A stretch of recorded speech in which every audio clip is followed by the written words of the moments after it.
Ladies and gentlemen, welcome to a new episode of the No ID podcast. I have fellow comedian, writer, actor, Joe Partlow. Say something to the people. Hey, it worked. All right, we got it, all right. For y'all that don't know, this is like our fourth attempt. yeah, they don't know. What they don't know behind the scenes is it's like if people knew how they cook their chicken, man, they just would. You know what I'm saying? Like, behind the scenes, boy, there's a lot of stuff that go behind the scenes. I tell you. Tell me about it, man. So Joe is a comedian, man, and you're originally from Jersey, right? Yeah. I'm from Jersey. I'm born and raised in born in Baltimore, Maryland. Raised in New Jersey. My family is originally from Gloucester, Virginia. Okay. Which is I've just found that out. Well, I've been knew. My grandmother was crazy. Because Gloucester is not the type of name you think is a real city, you know. Coming from up north, we did not know what Gloucester was. We thought Gloucester was like it was like Willie Coocher, Georgia. Like that's how we thought. You know, we just thought it was just like she used to say, "Oh, my family's from Gloucester." We didn't know, but now we know. It's a real city. It's all good. I still don't think Willacoochee, Georgia is a real city, but I'm willing to try it out though. It's fine. Yeah, yo, for real, really. I really want to see what Willie Coocher is.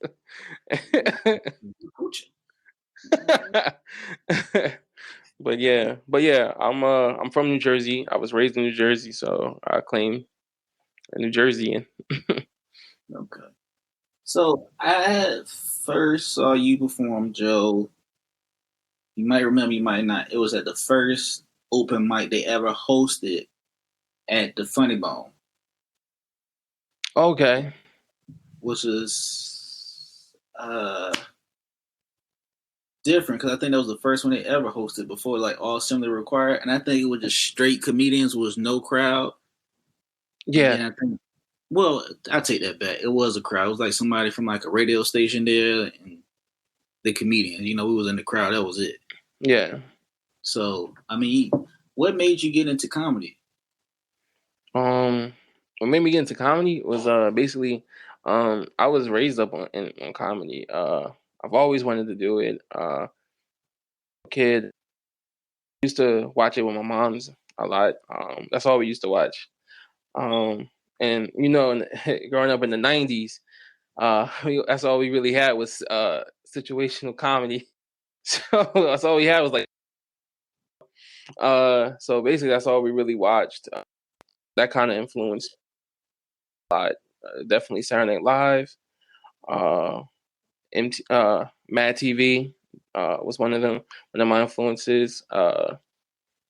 Martin, of course. Stand up. Thing that got me into like really doing stand up was watching Eddie Murphy.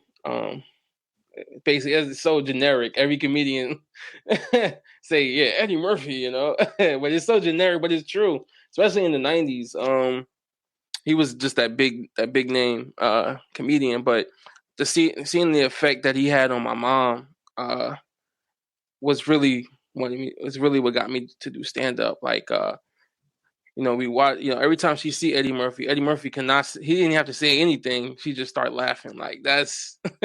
You know what I'm saying? And it was when I seen that, I was like, I know I want to have that effect on people, where like as soon as I come in the room, they start laughing, and I don't even have to say anything, you know. And that's the kind of effect I wanted, and I wanted to do that with my mom. So that's what kind of got me into wanting to do comedy in general and stand up. That's what's up, though. Like, do you remember your first stand up show that you ever did? How was it? How did it go?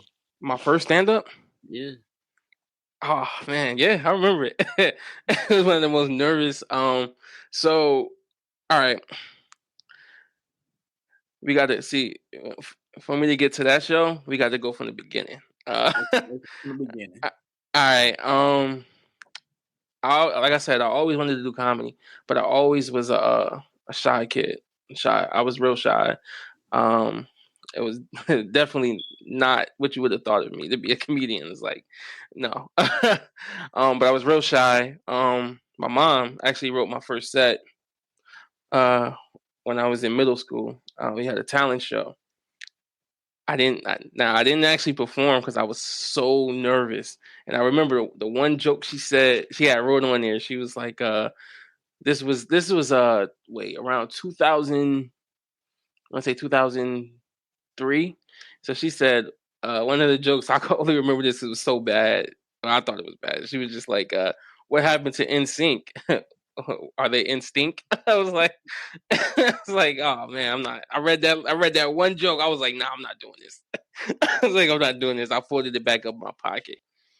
And then, but I always wanted to do comedy ever since like I was a kid. So I always had that dream, but never had the motivation or, you know, never wanted to put myself out there. The confidence, that's the word I'm looking for. The confidence. So it wasn't until after my mom passed away, um, and it was like a year after she passed away. I was like, it's it, man. It's only me. Can't, no more hiding. You know, I didn't have nobody else to hide behind. So I was just like, let me hit the stage, man. And when I hit the stage, it was a surprise because people thought, you know me, Ron. I'm not. I'm not like your typical. Like you look at me, you be like, all right, wait, he might not be a comedian because I'm so quiet. I'm quiet unless they know me. So till we get to know each other. And so it was like, all right, I just want to see what he do. I got up there and I rocked it, man. And it's actually my first time on stand up. That's why I remember it because it was in my college. I was in there. It was a talent show in my college, and it's actually recorded on YouTube. So, Okay. yeah, and I rocked it. I did good. And that was actually my first time, and it was definitely an experience, and it was like when I first experienced it, it was like, man, it's all I know. It's all I could do, because it was like it was so natural. It was just so natural. It felt like yeah, man, this is it. This is me. Um, yeah, man, I'm about to start tearing up because it was it was Wow. like it like I'm telling you, like being from that shy kid to now, it's like, and then thinking about that first time on stage, it was just like it was amazing, man. I haven't had a kid yet, but I'm pretty sure like that's probably how close it was. Like this is my baby. My stand up is everything, man. It's what got me through the tough times of my life. So yeah, that first time on stage was like, yo, this is me. This is who I am. So yeah, it was amazing. And one of the jokes I remember I did, and I might have got the times mixed up. That maybe that one wasn't recorded, but my second one was recorded on YouTube. But one of the jokes I did was I said uh this was now it's a time frame joke. It's a time frame joke. All right. Okay. So it only would work in that time, but it was like imagine if a celebrity was to if a celebrity was to not if they wasn't celebrities and they were doing like if they were everyday people like us working. um, and I said, for example, take Kanye West. Kanye West, if he wasn't a celebrity, he'd still be Kanye. He'll still be Kanye. Like he'll be. Uh, and this was the time during the Taylor Swift thing. So I was like, and he say he wasn't a rapper or producer. He was a drug counselor, and the lady's crying her heart out, and she goes like, she goes, "Oh man, I've been off of drugs for a year." And he goes, "Oh, wait a minute, Alicia. Tanya over here has been off of drugs for 3 years, so we should get in the middle of that." And I was like, "That was that." And then the punchline of the joke was, I said, "Now take P Diddy. P Diddy wasn't a rapper or producer, and he was just a cop or a detective or something like that. And he goes to there's a guy sitting in the office, and he goes in the interrogation room, and he goes, you know, the other detective comes up, sees Diddy, goes, "Hey man, what we got in there?" He go, "Bad boys, baby." He got a bad boy, baby. Then he goes, "Well, what did he do? I mean, how'd you catch him?" We caught him on that last train to Paris. Just a lot of Diddy references, and Okay. and then he goes, "Yeah, matter of fact, your breath stink. Take a tic tac, take that, stuff like that." And yeah, and it was like, it was, yeah, just a lot of Diddy references and stuff that made that joke funny. But yeah, that first time on stage, I remember that. I'm sorry, I know I talked a lot. No, we good. Look, we got nothing but time. You see, you did. This is what we doing. And well, this is what I do in no ID podcast. It's just me. I ain't got no team, so it's just me right now. Okay. Um, But yeah, yeah, when you asked me about that first time, man, it was yeah, it was amazing. yeah. Like my first time, I went to comedy school. So on the Okay. graduation, when I graduated, I'm like last, and my teacher was like, "Man, I'm gonna give you 7 minutes. Everybody else got 5 or 3 minutes. I got 7 minutes." So my first time, I got a little tipsy. So Mm. everybody knows me. I already don't have a filter, but when I Mhm. have some juice in me, now I'm just really going uncensored. You know what I mean? Mhm. So um, I performed. I came off the stage. I didn't want anybody to really go to my graduation because I might bomb, blah blah blah blah, and I didn't. And like my mom was there, dad, family, I had some coworkers there, some close friends, and I just felt like so excited. Like I graduated comedy school, bitch. Like I had my diploma and everything. Like I was like, I'm using this more than my degree, Yeah. and I uploaded up into YouTube, and I was already ready for the struggle of, well, hey, you know about the struggle of, Mhm. you drive probably 30 minutes, maybe 2 hours out the way to get 5 or 10 minute sets in just to get your reps up and build up your name. Most people don't realize that journey because they think Yeah. Nah. instantly when you a comedian, like you jump on the stage, you are Kevin Hart, like you Dave Chappelle status. They don't Yeah. realize, like we was talking about earlier, the backward. So what's Mm. your backward with your comedy and stuff like that? My back work. Yeah, like your Like, what you backstage mean? behind the scenes. Oh, behind this. Oh man. Um, man. When I started in Jersey. So when I was in Jersey, I only knew because I watched like documentaries and stuff when they were saying, we started in New York, and we did the whole, open mic scene in New York. So I was like, all right, that's what I want. Lord, did I know it was so much work, man? Like I literally, mind you, I was living by myself at this time. I was homeless, but I was working at this time. So what I would do is I was working at the airport, a restaurant at the airport, and I would have my shift at the airport was 4 in the morning to 2 in the afternoon. So what I would do is I would go to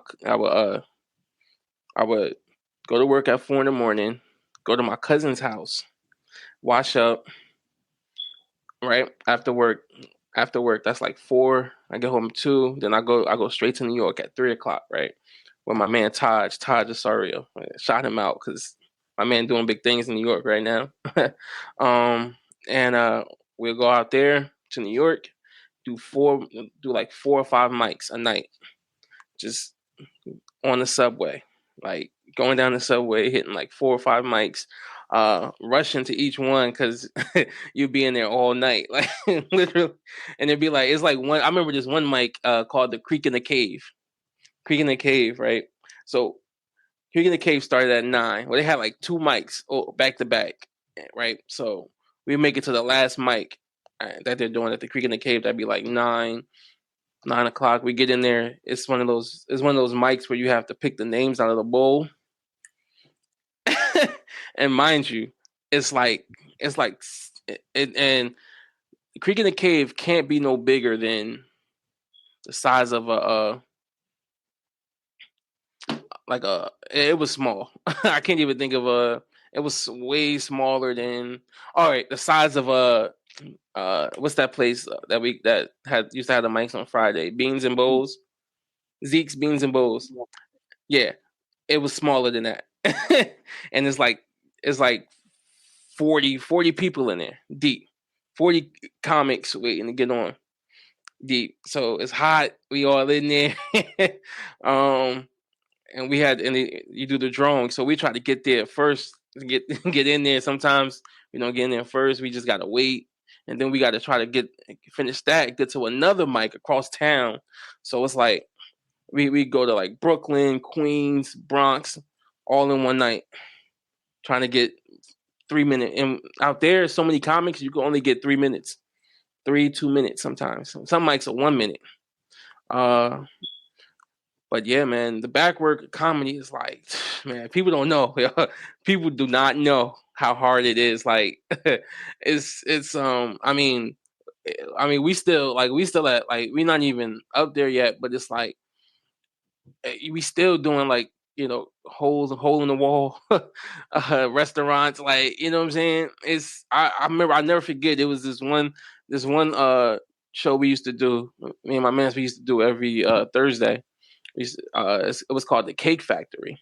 Mm-hmm. Now of the Cake Factory, it's literally it's small too, but it had 2 floors. It was one upstairs, it was a bar upstairs, and it was a bar downstairs, but it was like a performing area downstairs.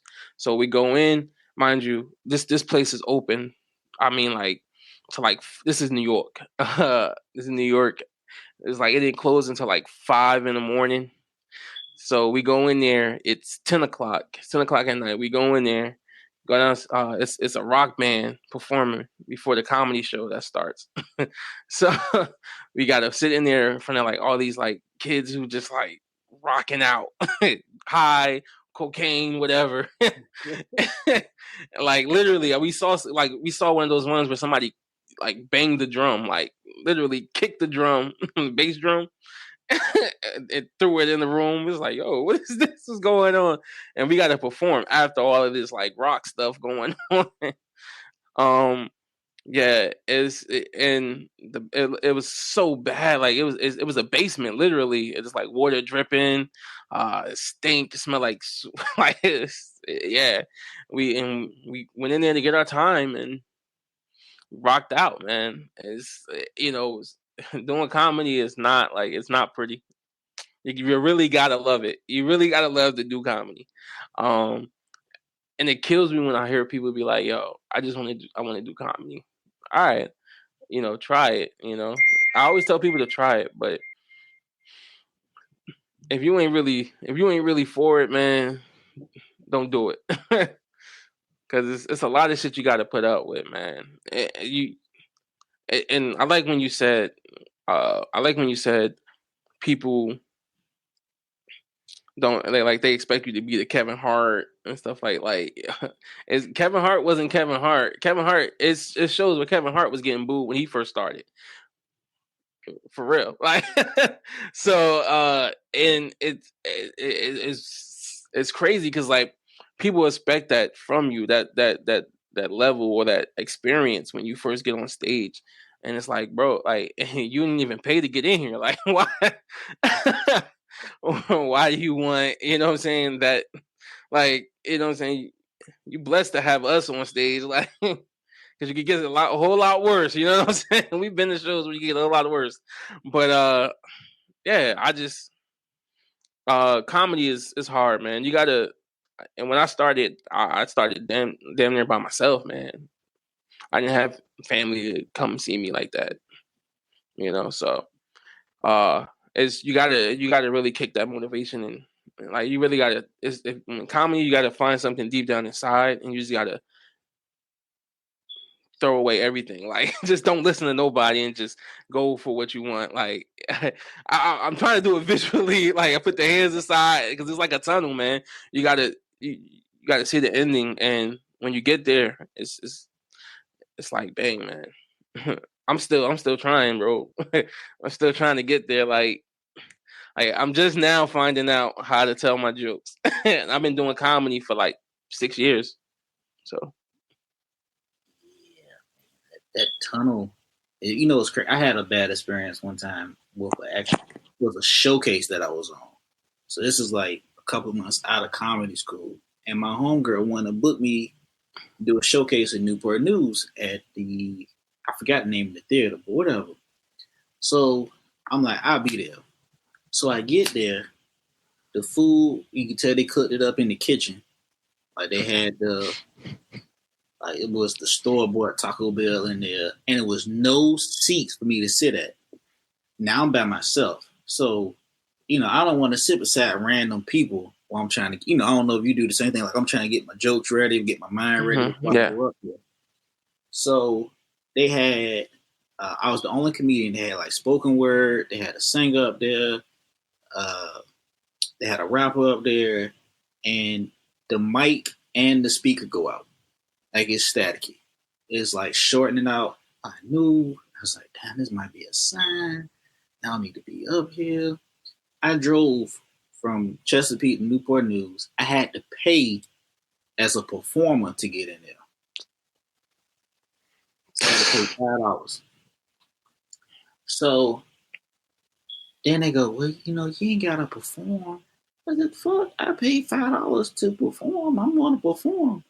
So I had to go and sit in the middle of this conference room and yell every joke that I had. And if you look at me, if people see me, everybody sees me, I do not look like one, I'm a comedian. Two, I don't look funny. I look like either A, I'm gonna do your taxes, or B, I'm gonna fix your computer. Split it. You know what I mean? Like you don't see that.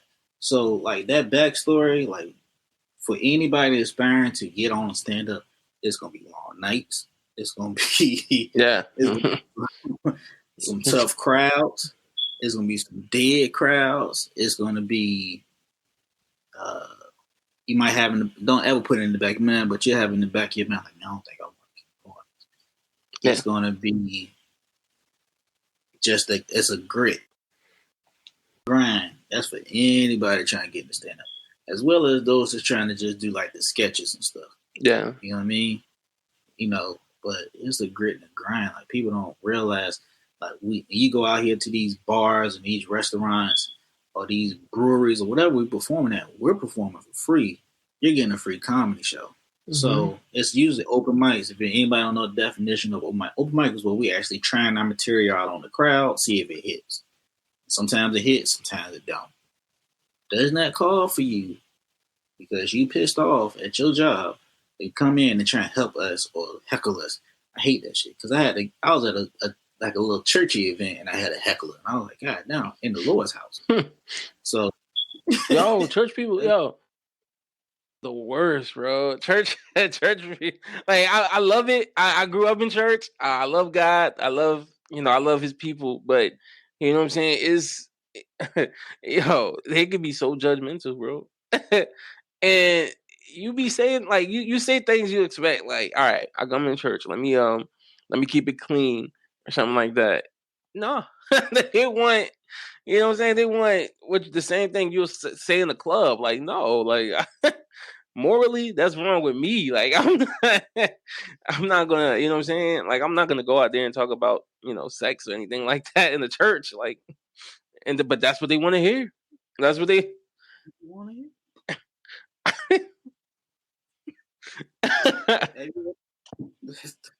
I gotta make up your minds, man. You want God, you want the devil right now because ain't no in between. Yeah. This shit crazy, bro. But I do. It's funny that you mentioned church sets because it is. I do find inspiration in I can't think of his name right now, but it's a Christian comedian who's actually a minister, a pastor, who, man, awesome. I'm telling you, awesome. I gotta give you the name once I get it. I'm gonna send it to you. But you talking about like Kev on stage? Hmm? Kept on stage. No. He's good too, but it's one that's like strictly like he's a minister, like he's a minister. So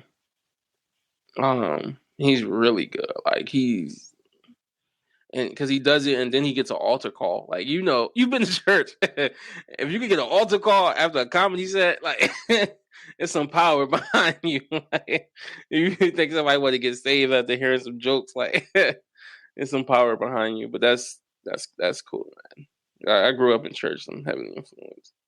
But Like, Rome, I like your style of comedy because it's like you just relax and you chill when you up there.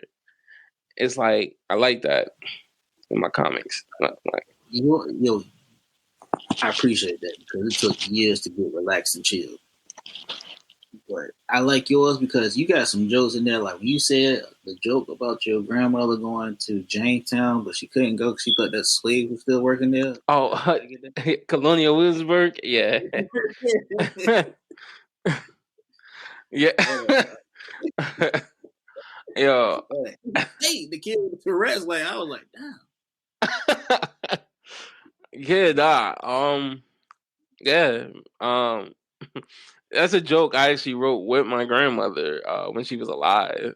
She because I was in the house. It's crazy. Like, so people don't know the work that it takes for a comic, like to get to certain jokes. I had this joke for years. I used to say, because in Jersey, I used to say I can't take her to places like White Castle because she thought all the black people that worked there were slaves. So I used to say that. I used to say that. But a lot of people in Virginia don't know what White Castle is. So I had to um change it and say Colonial Williamsburg, and it was kind of more actual and factual because Colonial Williamsburg is a place that have that dramatize drama. I don't even know if I'm saying it right, but it reenacts slavery, so it kind of works, and it actually do have an Amtrak train down the down the street from from there. So yeah, but yeah, I actually wrote that joke with my grandmother. And I was just because my grandmother, she and at the time she was forgetting a lot of stuff. You know how old people get when they forget a lot of Mhm. stuff, and she actually helped me with that joke. So yeah, that's where that joke is inspired from. But thanks, man. No problem. I still remember that. I was like, damn, that is true though. But I don't want to get too old now. So you also have been doing some writing. I know we collaborated on a script not too long ago. Probably last year, probably pre-pandemic. Jebediah's Country Fried Soul. Yeah, gentrified. Yeah, gentrified. So yeah. Um. So yeah. Yeah, you remember we was talking, we was all talking, and it came into it was just the idea. I think he had said yo, I want to do because he man, he gonna kill me. Jeff. Jeff, he has that character Jebediah. And Jeff just has that voice where it's like, yo, this dude is hilarious. Like when he used that voice and that character is just funny or whatever. And then we were all talking about at his house. We were talking about what was he saying? He was saying like, oh yeah, he was talking about like doing a restaurant sketch and stuff like that, and how he wanted to do something. He said he wanted to do a restaurant sketch, and I was like, oh, so why don't you just uh like a healthy like restaurant or whatever. Yeah, that's what it was. It was he was talking about doing a healthy restaurant, and I was like, all right, so why don't you just call it gentrified soul? Because mostly like it's supposed to be a joke based on gentrification, um, Mhm. and how they come into the neighborhoods and they gentrify a lot of these restaurants and shopping centers that we have, like for example, I mean in Newark, New Jersey, one of my comedian friends had this one joke where he said they took away the Popeyes to put a Chipotle. It was like it was like, yo, that's, you know what I'm saying? That's they changed these different restaurants, and they took away the Dunkin' Donuts, they put the Starbucks. Like I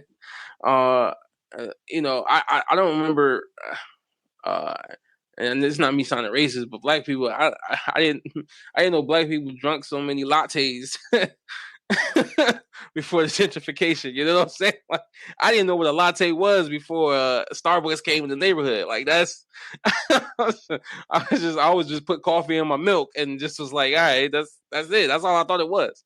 I didn't know latte was a whole nother thing. Like, I didn't know it was espresso. I just thought it was coffee and milk. That's espresso is espresso and coffee is like coffee is crack. Espresso is pure cocaine. That's what that is. That's exactly.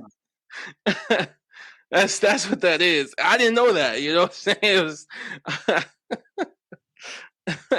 like it's crazy. But yeah, I didn't know that until Starbucks came into the neighborhood, and a lot of this, and when all this stuff comes in, it's like they're pushing us out. And that's what that sketch was about. Gentrification is about uh Jebediah, a person that's been a part of the community for so many years, uh trying to uh change his menus up but keep it gentrified, like along with the new change that's going on in the neighborhood. So that's what that sketch is about. Uh when I do sketches, I have to do a little bit more better with preparing them and putting a story behind it, because that's what that a lot of the stuff that I do, a lot of the sketches I do is it's a deeper meaning behind all of them.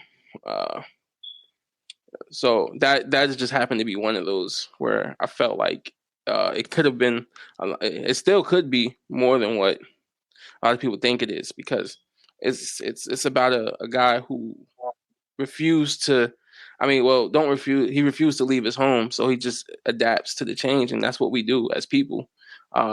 We adapt to our environment. uh that's all. I mean, African Americans, that's all we do, man. We adapt, and that's how we survive, and that's what this sketch is about. Uh that's what that sketch is about. Jebediah is adapting to the change that is happening in his neighborhood by trying to sell his food and mixing it with gentrification.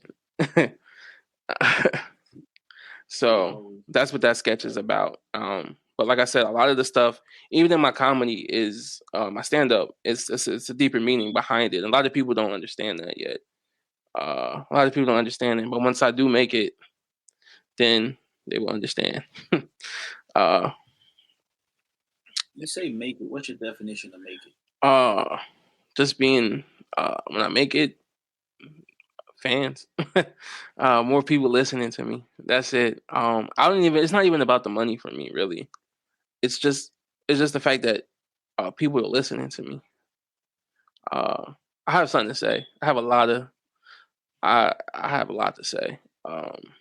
I was the only child, so I didn't really have anybody to talk to growing up, in that when I was in the house. So, and then, like I said, I was a shy kid. I kept a lot of stuff reserved in me.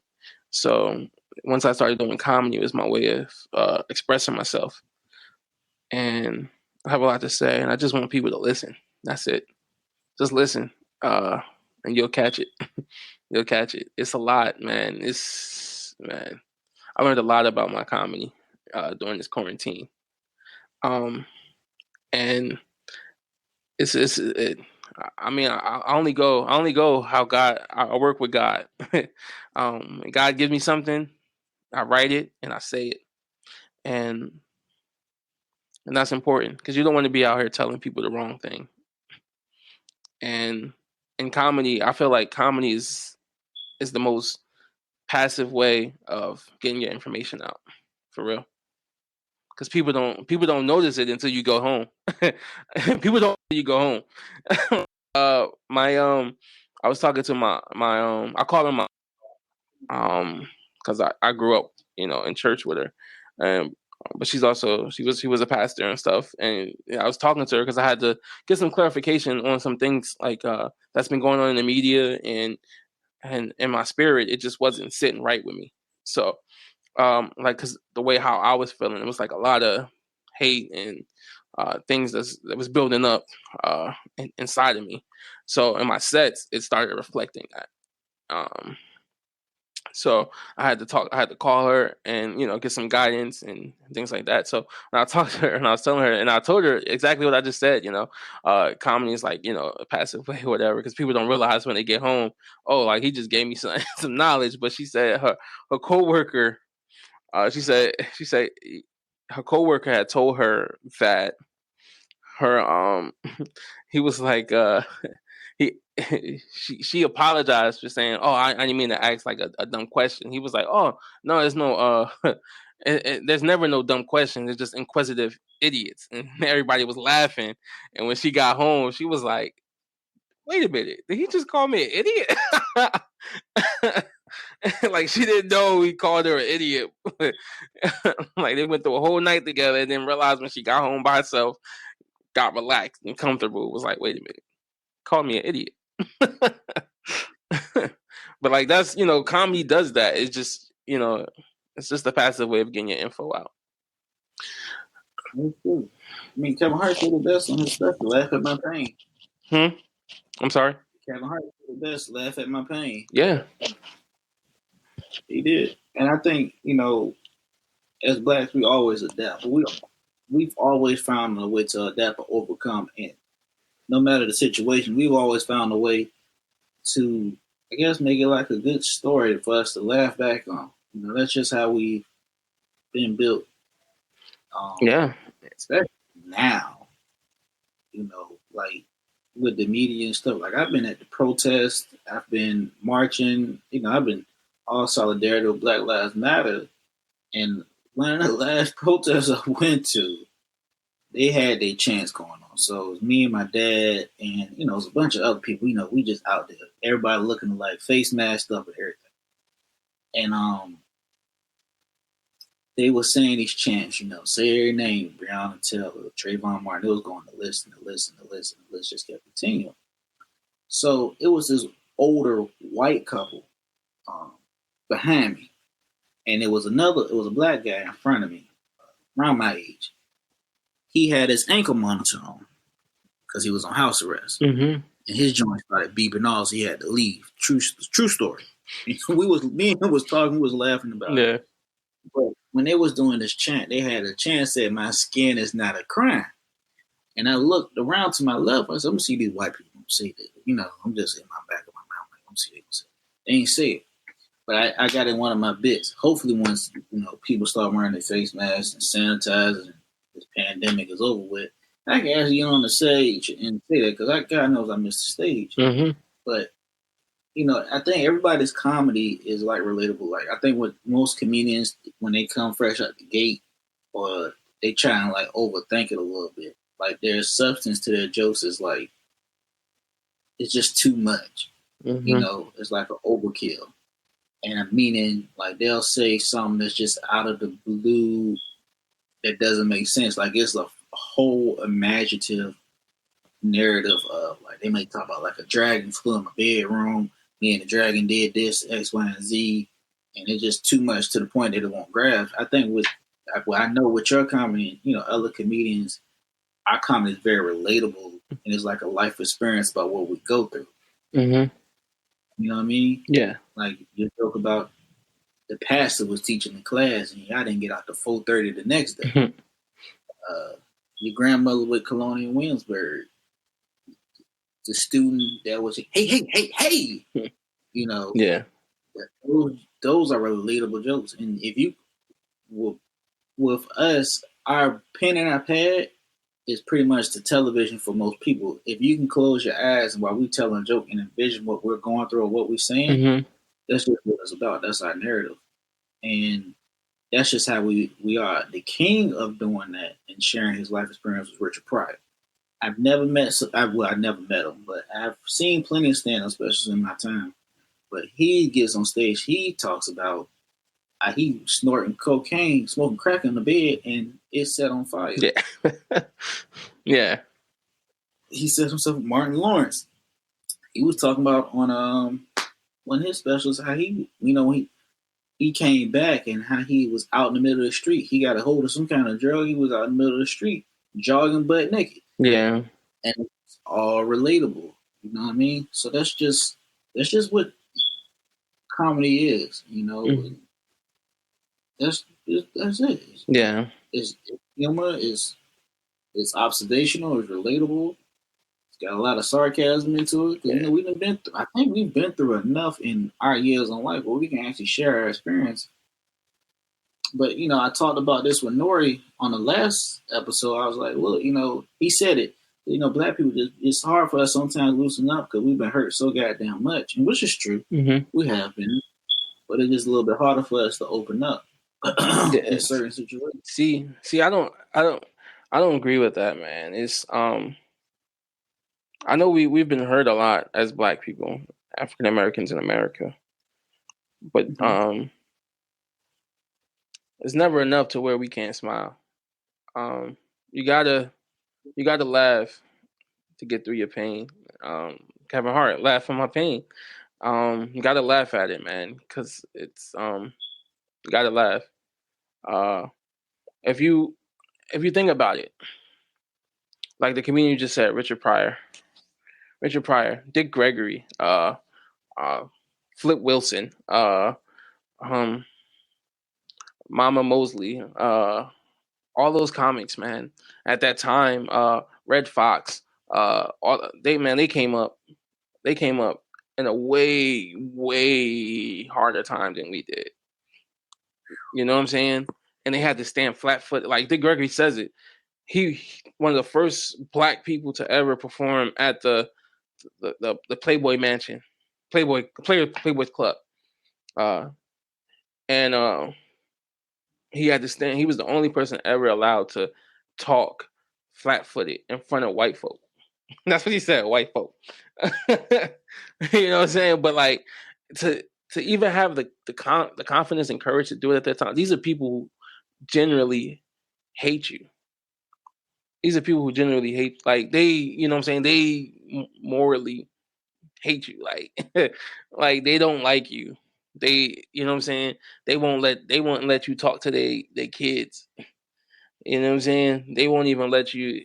If you was on fire, they wouldn't spit on you. Like, and you got to sit up there and tell these people how to, you know, talk about, tell them jokes. Like they let you, you know what I'm saying?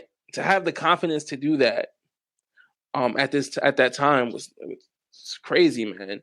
And the fact that this was a time where Black people were getting lynched, disappearing, you know what I'm saying, churches burning, is, you know what I'm saying, for us to even say right now, we've been through so much, to not even laugh, then why are we doing what we do? You know what I'm saying? Like, that's why I don't agree with that. That's Dick Gregory, when he did it, he was talking about what they did in his sets and how Black America view white America in front of these people. So that goes all the way back to what I was saying about comedy is one of the most passive ways to get your message across. Seriously. I could dig that. Like, that was the only way, man. That was the only way people understood. Like, oh wait, man, they laughing at it, but then they're like, oh, wait a minute. Like, I think Richard Pryor had this one joke where he was talking about, man, I don't even know if it was him, but it was one joke where he was talking about illegal aliens. No, that was Dick Gregory. No, wait, was it Richard Pryor? I think it was He was talking about. Oh, he said, black folk. Yeah, all right. He said black folk. He said if a black person run into an alien, if an alien run into a slave, an alien would go. He would go. Oh, you best. He said, I don't know about none of that, but you best get around from around here. This is Master's. This is Master plantation. Something like that. He don't play. Something like that. And he's like the fact that a UFO would come down and a black person felt so like, you know what, you got to get out of here for Master come. Like that's crazy. Like the mind to even think like, you know what I'm saying, like this person, this human being is so bad to another human being, it's that somebody from a whole nother planet, an alien, looks like a monster. You telling him he has to get out of here because Master's gonna come. This is Master's plantation. Like, do you not understand the mind? Like the it's crazy, man. Like, and the joke is hilarious, but at the same time, when you think about it, it's like, yo, these people did so much harm to us that we will even turn to an alien for you know what I'm saying, somebody that's not even from this planet to for support. Like that's where their mind was at back then. It's crazy. I ain't got my hands on a bunch of Dick Gregory. I just got my hands on a bunch of Richard Pryor, Rudy Ray Moore. I always had Eddie Murphy. I Wait, just got were my hands. you? I'm sorry to cut you off. Were you just listening to Rudy Ray Moore before you? I was. Yeah, I heard it. I was like, wait, man, is he listening to? Is he listening to Dolomite? I listened to Dolomite. I listened to Dolomite, and I've watched Dolomite numerous times, and then of course when Eddie Murphy portrayed him on the Netflix show, a Netflix movie. If you haven't seen it, go see it. Yeah. I just fell in love with him more and more. Like his drive, his independence, Mm-hmm. his willing to take a risk, how he wasn't afraid to change. And I just saw this movie. If you haven't seen it, it's on HBO, probably on Amazon. You probably can find it. It's 2 Minutes of Fame, and it stars Jay Farrell. Jay Farrell, fresh out of Indian River, Chesapeake, right? Mm-hmm. Jay Farrell is so you got your online comedians who do the skits, and you got your stand-up comedians, right? Sometimes it's both worlds. Some of them tread into both worlds, whatever the case may have you. So in this movie called 2 Minutes of Fame, he gets famous off of doing these skits where he's dissing this comedian named Marcus Pope. Marcus Pope is played by Cat Williams. Cat Williams is like this big comedian. Like anything he does, he gets like $20 million. Mm-hmm. And they're going back and forth, and Jay Farrell's trying to do, break into stand up and do his skits. And he goes like the same trial trip, sleeping in. He goes into this comedy festival, Laugh Out Loud comedy competition festival, and he's trying to find his way. And he's funny on his set, but a lot of people that can't relate to him because it's not relatable comedy. So in the meantime, Cat Williams is out there, I guess, trying to get his creative integrity, a balance. Mm-hmm. And he's like, he's not as popular as he was. And Jay Farrell's like shooting these skits, like dissing him on his live. And it's like a good hour and 45 minutes. Like, if you're a comedian, this is something you need to watch. Because they had like Jay Farrell, Cat Williams, DC Young Fly, Dion Cole, Lou Nell, Red Grant, Carlos Miller, George Wallace, Sinbad. I'm like, damn, these are all the people that I remember.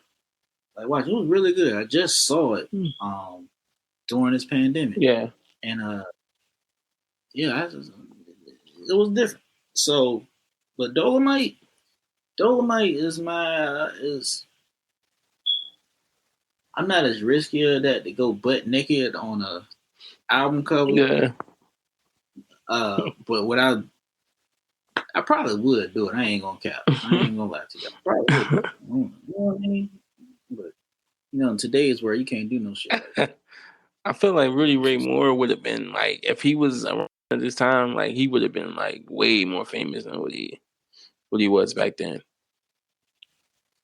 See, I don't think he was really his art wasn't really appreciated because he was so raw Yeah, and he was rhyming with all his stuff. yeah. So uh, But now I'm talking about like now with social media. If there was like Instagram back then, I was Instagram, TikTok back then. He probably would like, he would kill it. yeah, he would have he would have been way more like famous than what he was because he's like one of those comics that wasn't appreciated, but because he basically did a lot of stuff independent at that time. Independency at that time wasn't like really the way because it was like you had like companies. You know what I'm saying? It's the same thing with music today. It's just like today, like independent is definitely the way to go. Just because you could create your own fan base on social media, it's like Create your own fan base. You pretty much control your own destiny. yeah, You sign yourself. for real, yeah. It's weird. So before we send off, man, Joe, I do appreciate you coming up here. Man, I thank you for having me, man. Because I ain't nobody, bro. I ain't nobody. I'm just I'm just another black man with a mic. I ain't nobody. No ID, bro. There's no ID. This is. I mean, I've had big names up here. Of course, y'all saw Nora Davis last episode. Last season, I had a porn star up here. People thought when I had that, but I wouldn't. Season before that, I had Sydney Star from Love and Hip Hop. It's Yeah. gonna continue on. So Hmm. if any podcaster wants to podcast and stuff like that, and they want to get like a big name, you just gotta hit them up on their DMs and give them your credentials and Yeah. go from there. And hopefully they reply back. If they do, they do. If they don't, they don't. I mean, I've had honestly, I've hit up some other comedians, well known, and they've left me on red. Really. I don't even like. I be DMing them, and they don't even read my shit. I don't even know how to. And I got like I only got like a 1,500 followers, but dang, like come on, you would think like, you know what I'm saying? But they they know they they know when I once I get out there, man, they know I'm a force to be reckoned with. It's like let me start. But no, I'm not. Thank you though for having me, man. It's I like to talk. In case you, I like to talk when I get a platform. I like to talk, man. But thank you so much for having me, man. It means a lot to me. No problem. Appreciate you being here. Let me ask a question though. I ask everybody this question: Top five comedians, dead or alive, any order with a starting six man. All right. Top five. Okay. Dick Gregory one. Oh wait, starting from six or five? I mean five. Starting from five. Anyway, any Anyway. order. All right. And Okay. All right. So Dick Gregory, Richard Pryor. It's so generic. um. Dick Gregory, Richard Pryor, Eddie Murphy, Bernie Mac is four, and Chris Rock. Chris Rock. Yeah. coming off the bench. Yeah. That's Dick Gregory. That's five. I mean, it's so many of them. It's like, I mean, I could say Jerry Seinfeld. 'Cause I grew up on him too. That's one of my influences. So you got to give me six. Jerry Seinfeld, king of observational comedy, is hilarious. He's hilarious. But It's timeless. but yeah, man. Thank you, man. Thank you again. What can the people follow you at, bro? Oh man, they can follow me on IG at Joe Smoke Comedy, uh, Joe Smoke Comedy, Facebook, Joe Partlow, YouTube, Joe Partlow. You can even Google me, Joe Partlow. um, it'll come up. And TikTok uh, is hold on, I'm getting pulling it up right now. uh, see, Joe Smoke Comedy, Joe Smoke Comedy on TikTok. Um, yeah, so yeah, man. Thanks for having me, and that's where you can find me. Joe Schmo Comedy, Joe Partlow. Simple. compound word. I used to have this counselor. He used to be like, he was Jamaican, so you see my name, he'd go, Joe Partlow, Partlow. It was just that was my man. Every time you see me, Partlow, Partlow. Oh man, but yeah, man. Thanks for having me, man. No problem, man. Y'all can follow me at Comedian Rome on Twitter, Facebook, and Instagram. Um, the podcast, of course, is on Facebook, No ID Podcast. Instagram, No ID Podcast. Um, I am on every platform. It's my third video going for YouTube. Featured No Idea has been featured on a couple of other stuff like Top Black Podcast and Dope Black Podcast. Shout out to them for actually giving me the opportunity to be featured up there and discover Black creators. So this is the grind of everything, man. And I appreciate those that have watched and listened and have supported and shared and liked and commented and been a guest. Make sure y'all follow Joe Schmo Comedy, Joe Partlow, Joe Part High, sometimes low. You know what I mean? And if you need some video work, some editing, hit the man up too, because he does that as well too. Ultimate Hustler. So I gotta plug that in. Oh yeah, thanks, man. I forgot about that. Yeah, thanks. But hey man, y'all have a good night, Joe. I appreciate you, bro, coming on. All right, man. Thank you. All right. Juices.